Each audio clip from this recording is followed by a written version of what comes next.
பின்னாடி ஒரு சாமி நிற்கிறார் கேளுங்க நானு பொங்கல் எல்லாம் கொஞ்சம் ஒதுக்கி கொடுப்பா அவருக்கு சாமி அடிக்க பண்ணி கொடுப்பா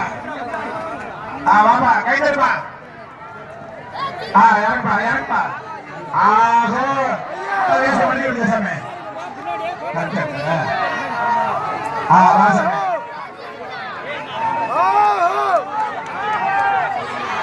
வா சாமி வாங்க இன்னொரு சாமி 20 சாமி இறங்கி இருக்கீங்க இன்னொரு 15 சாமி இறங்கடா